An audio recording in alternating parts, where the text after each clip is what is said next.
नमस्कार, मैं हूं आपके साथ इश्तियाक अहमद और आप देख रहे हैं आर्य न्यूज। आपका स्वागत है उत्तराखंड के खास बुलेटिन में। और उत्तराखंड के मुख्यमंत्री पुष्कर सिंह धामी ने पूजा अर्चना के बाद आखिरकार सीएम आवास में गृह प्रवेश कर ही लिया। इससे पहले 9 ब्राह्मणों ने 6 दिन तक पूजा अर्चना और यज्ञ पाठ किया था और ज्योतिषों और वास्तु शास्त्रियों के सुझावों पर वास्तु के अनुसार भवन में बड़े पैमाने पर मरम्मत की गई और वहीं कुछ हिस्सों में अभी भी मरम्मत का काम चल रहा है।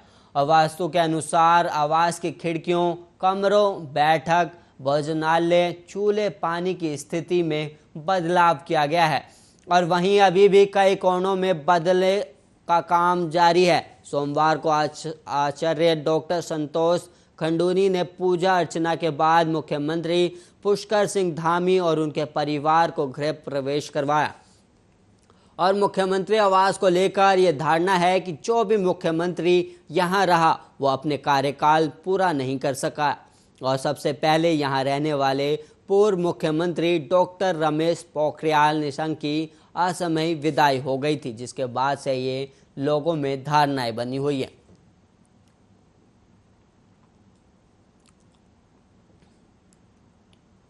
और वहीं उत्तराखंड पावर कॉरपोरेशन लिमिटेड और power transmission corporation of Uttarakhand limited में आखिरकार नए एमडी दीपक रावत ने कार्यभार संभाल लिया है और इसके साथ ही तमाम तरह की अटकलों पर भी विराम लग गया। दरअसल आईएएस दीपक रावत अभी तक कुंभ मेला अधिकारी की जिम्मेदारी संभाल रहे थे और पिछले हफ्ते हुए तबादलों में सरकार ने उनका तबादला यूपीसीएल पिटकुल के एमडी पद पर किया था, लेकिन उन्होंने इस पद पर ज्वाइन नहीं किया था, इसलिए कई तरह की कयासबाजी चल रही थी और ये भी चर्चा थी कि दीपक रावत ज्वाइन नहीं करना चाहते। और वहीं सोमवार को इस तरह की सभी चर्चाओं पर विराम लग गया है। वहीं आईएएस दीपक रावत ने दोनों निगमों में एमडी और ओडेदा में निदेशक के पद पर ज्वाइनिंग की है। और वहीं उधर ऊर्जा मंत्री डॉक्टर हरक सिंह रावत ने निगमों में एमडी के पद पर आईएएस की तैनाती न करने की कोशिश में लग गए हैं। उनका कहना है कि निगमों की कार्यप्रणाली को वहीं के अधिकारी ज़्यादा बेहतर तरीके से समझ सकते हैं।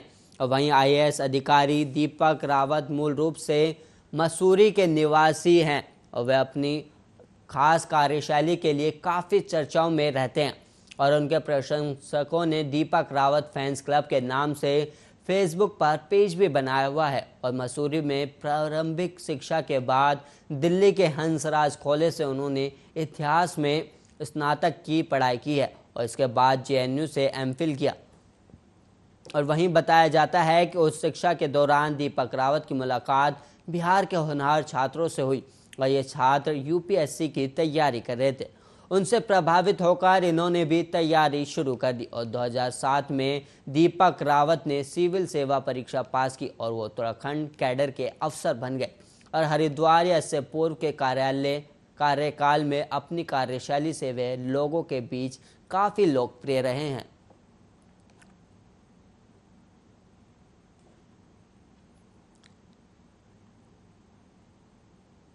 और वहीं उत्तराखंड बोर्ड 31 जुलाई तक परीक्षा फल घोषित कर देगा। बोर्ड में इन दिनों रिजल्ट जारी करने के लिए तैयारियां शुरू हो गई हैं। उत्तराखंड विद्यालय शिक्षा परिषद की सचिव डॉक्टर नीता तिवारी ने कहा कि 10वीं और 12वीं का परीक्षा परिणाम तैयार करने का कार्य तेजी से चल रहा है और 31 जुलाई तक रिजल्ट घोषित भी कर दिए जाएंगे। और वहीं छात्रों के 9वीं, 10वीं और 11वीं के अंकों को देखकर रिजल्ट तैयार किया जा रहा है और रिजल्ट से असंतुष्ट छात्र महीने के अंदर आवेदन कर सकते हैं और वहीं परिस्थितियां अनुकूल होने पर उनकी परीक्षाएं कराई जाएगी। और इस साल हाई स्कूल में 1,48,350 और इंटरमीडिएट में 1,22,198 छात्र परीक्षा के लिए पंजीकृत थे। और वहीं मार्च अप्रैल में कोविड के बढ़ते मामलों को देखते हुए उत्तराखंड विद्यालय परिषद ने परीक्षा रद्द कर दी थी। और वहीं गुज्जू परिवार संस्था की ओर से हरिद्वार में रहने वाले गुजराती समुदायों के 150 से अधिक परिवारों के बच्चों के पर्सनैलिटी डेवलपमेंट और स्पर्धात्मक परीक्षाओं की जानकारी देने के लिए सेमिनार भी आयोजित किया गया। और भूपतवाला में आयोजित सेमिनार में गुजरात के सूरत की शिक्षा प्रेस से बेन बेहतर ने बच्चों के स्पर्धात्मक परीक्षाओं जेईई, एनआईईटी और यूपीएससी जैसी परीक्षाओं की तैयारी करने की जानकारी भी दी है और उन्होंने बच्चों को परीक्षाओं का महत्व समझाया। गुज्जू परिवार संस्था के अध्यक्ष राजेश पाठक ने बताया कि कोरोना काल में स्कूल कॉलेज बंद है। संस्था की ओर से गुजराती परिवारों के कक्षा 7 से अधिक क्लास के बच्चों को करियर के लिए जागरूक किया जा रहा है।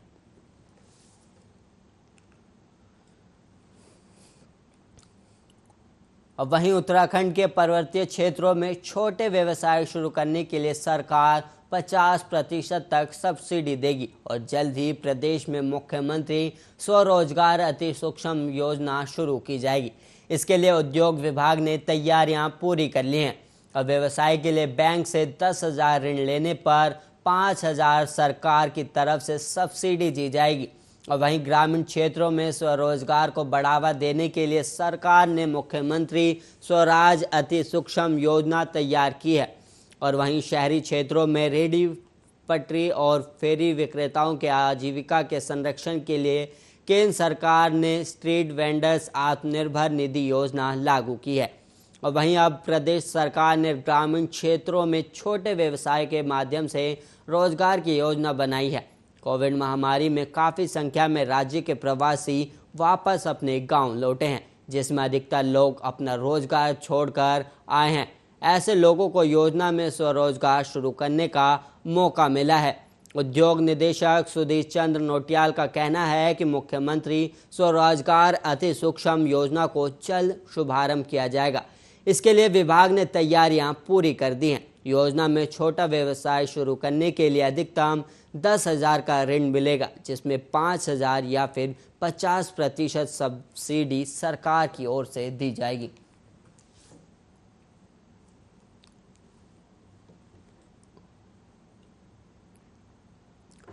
कांवड़ियों को बॉर्डर पर रोकने और उन्हें क्वारंटाइन करने के लिए देहरादून पुलिस ने सख्ती बढ़ा दी है। चकमा देकर अगर कोई कांवड़ी यहां आता है तो उसे देहरादून शहर और एक विकासनगर की धर्मशाला में क्वारंटीन किया जाएगा।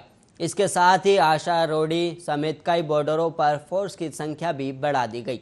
पुलिस कप्तान डॉक्टर योगेंद्र सिंह रावत ने बताया कि पुलिस मुख्यालय से निर्देश मिला है कि जिले में धोखे से प्रवेश करने वाले कांवड़ियों को 15 दिन तक क्वारंटीन किया जाए। इसके लिए जैन धर्मशाला और विकास नगर क्षेत्र में वैश्य धर्मशाला को क्वारंटीन सेंटर बनाया गया और यहां जिले की सीमा के भीतर कांवड़ियों के मिलने पर उन्हें क्वारंटीन किया जाएगा। इधर बॉर्डर पर उन्होंने सख्त करने के निर्देश भी दिए हैं। बॉर्डर चेक पोस्ट आशा रोडी कुलहाल डर्रा गेट पर चेकिंग मजबूत करने के लिए 14 दरोगा, 2 हेड कांस्टेबल और 52 कांस्टेबल तैनात किए गए। और वहीं आशा रोडी के लिए 1 प्लाटून पुरुष पीएससी, 1.5 सेक्शन महिला पीएससी, कुलहाल में 1.5 सेक्शन पुरुष पीएससी और ऋषिकेश में 1 प्लाटून पुरुष पीएससी तैनात की गई।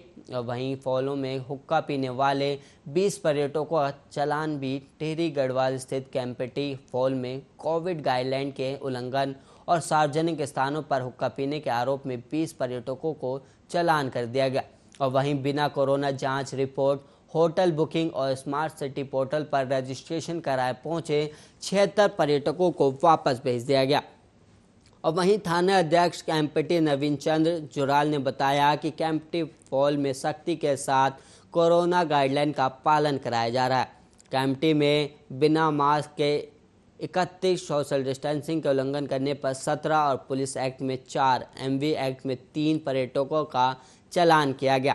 और वहीं सार्वजनिक स्थानों पर हुक्का पीने और शराब पीने वाले 20 पर्यटकों के खिलाफ कार्रवाई की गई।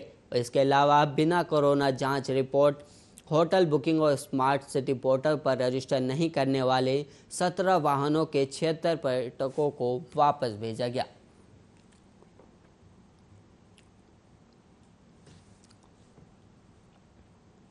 देहरादून में पटेल नगर थाना क्षेत्र के देहरा खास इलाके में चल रहे ऑनलाइन देह व्यापार का भंडाफोड़ किया गया।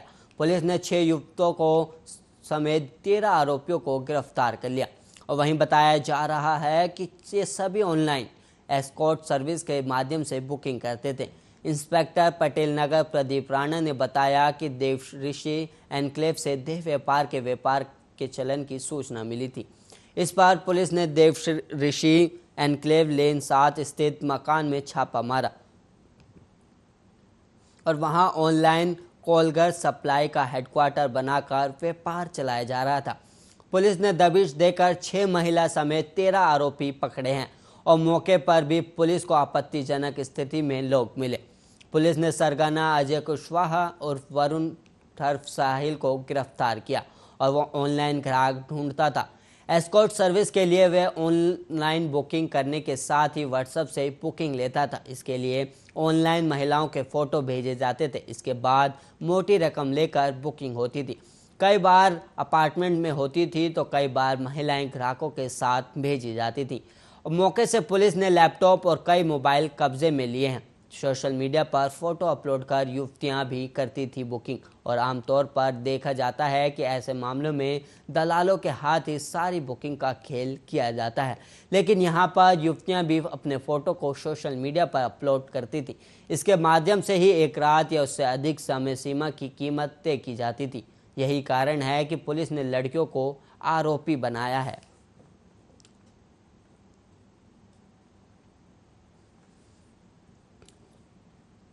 और वहीं दिल्ली से नैनीताल लाकर एक युवक ने अपनी पत्नी की गला दबाकर जान ले ली और शव हल्द्वानी नैनीताली हाईवे पर बेलूवाखन के पास कलमट में ठिकाने लगा दिया। सामने आया कि नैनीताल के शक्ति फार्म निवासी युवक और दिल्ली निवासी युवती दोनों ही दिल्ली के एक शॉपिंग मॉल में साथ काम करते थे। यहीं से दोनों के बीच प्रेम परवान चढ़ा। जब युवती ने युवक से शादी करने के लिए कहा तो वह बहाने बनाकर टालता रहा। आखिरकार युवती ने एक दिन दिल्ली पुलिस में युवक के खिलाफ दुष्कर्म की रिपोर्ट दर्ज करा दी। इतना होने के बाद दोनों के बीच समझौता हुआ और 9 महीने पहले दोनों ने शादी कर ली थी और लेकिन इसके बाद युवक ने युवती की नैनीताल लाकर हत्या कर दी।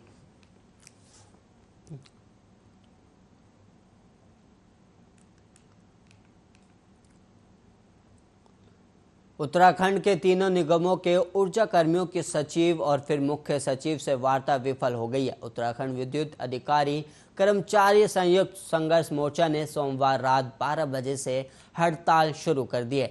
इसके तहत ना तो यूजीवीएनएल के विद्युत गृह पर कर्मचारी काम करेंगे और न ही बिजली से जुड़ी किसी भी गतिविधि में सहयोग करेंगे। और वहीं हड़ताल के बाद उत्तरकाशी में मंगलवार सुबह मनेरी भाली 1 और मनोरी पाली 2 की टरबाइन थमी गई हैं, जिससे विद्युत उत्पादन ठप हो गया है। और वहीं उत्तरकाशी के कई इलाकों में बिजली गुल है। ऊर्जा निगम में सचिव ऊर्जा सौजन्य एमडी दीपक रावत और पूर्व एमडी नीरज खैरवाल सहित कई अधिकारी मौजूद हैं और अधिकारी लगातार कर्मचारियों को समझाने में जुटे हुए हैं। और वहीं देहरादून में भी कई फीडर से बिजली आपूर्ति बाधित हो गई है।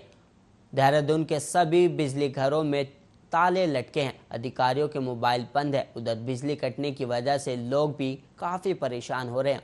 और वहीं उत्तराखंड की राजधानी देहरादून में भी 20% इलाकों में बिजली आपूर्ति ठप है। उत्तराखंड जल विद्युत निगम लिमिटेड के लगभग सभी पावर हाउस में बिजली उत्पादन रोका गया है। और वहीं आपको बता दें कि रात मलेरी भाली परियोजना ठप होने की वजह से सरकार ने करीब 250 मेगावाट बिजली एनटीपीसी से ली है।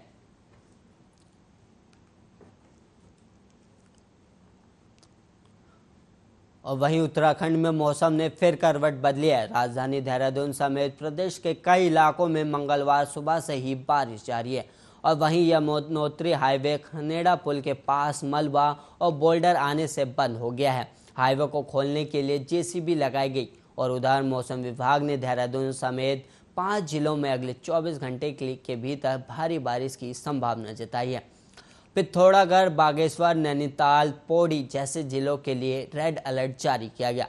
और देहरादून के जिलाधिकारी डॉक्टर आर राजेश कुमार ने आपदा प्रबंधन से जुड़े तमाम विभागों के अधिकारियों को निर्देशित किया है कि वे अपने अपने क्षेत्रों में सतर्क रहें।